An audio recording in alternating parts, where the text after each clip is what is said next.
to American Warrior Radio right here on the Talk to Me station, AM 1300 WMEL, sponsored by, as always, AVET Project.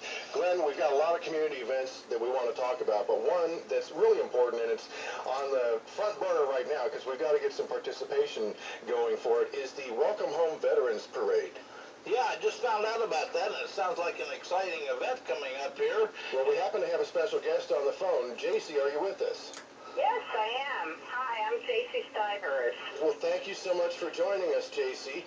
Glenn and I were just mentioning this. Now, I know it's come together rather rapidly, but give us an idea how the whole thought came together.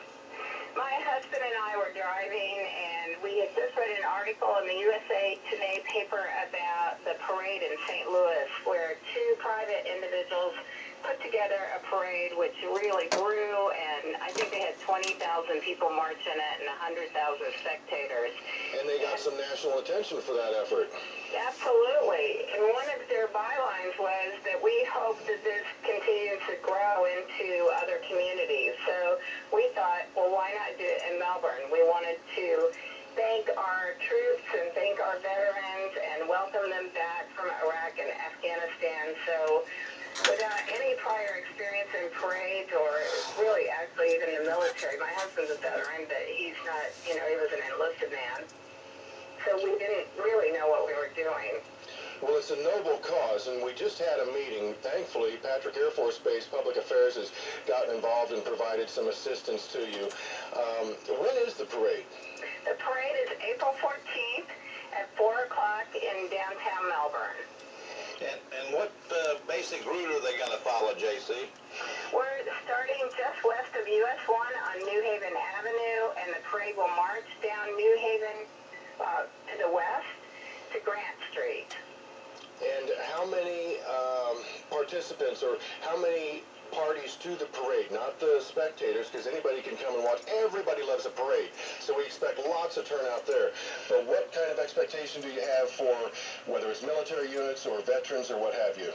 Well, we're hoping to have all of the different arms of the military represented, as well as marching bands from some of the high schools. We're going to have the fife and drum unit from the Brevard Police and Fire.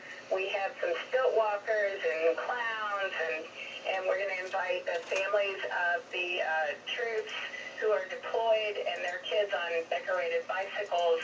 So we're hoping to have a really strong turnout. We are limited to only an hour, so the parade's going to be an hour. What time does it get started again?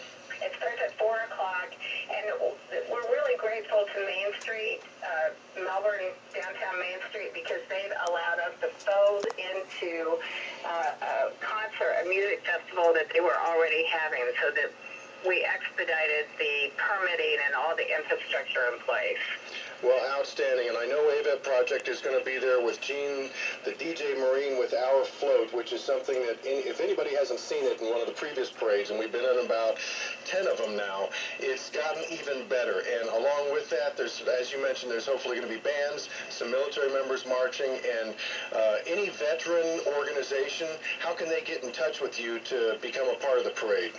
Well, first and the easiest way is to go to our website, which is www.welcomehomefloridaveterans.com. Give them that again, JC.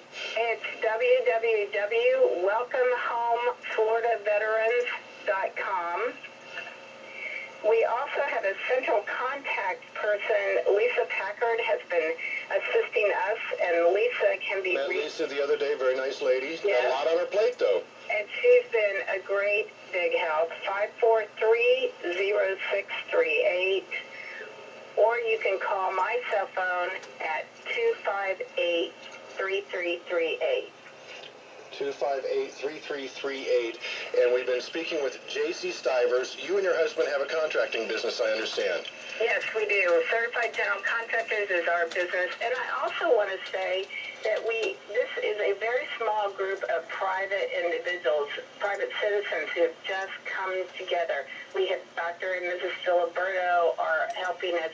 Jerry Holland has been a great help to us. David Isnardi, who works mention Andy Anderson's office, who's a county commissioner. As you know, they've been assisting us, and Andy Ziegler with the school board.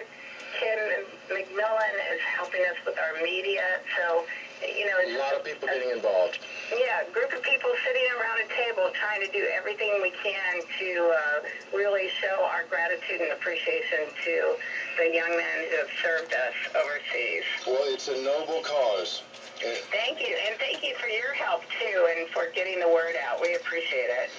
And remember, folks, that the parade encompasses our favorite word here, and that's free. Oh, yeah. It's absolutely free, and like Garrett said earlier, everybody loves a parade. So going out and support it is for a worthy cause, and that's another event to support our veterans. And we really appreciate your thoughts about that and your efforts to organize this, JC. Thanks for joining us on American Warrior Radio today. Thank you so much for having me. You betcha.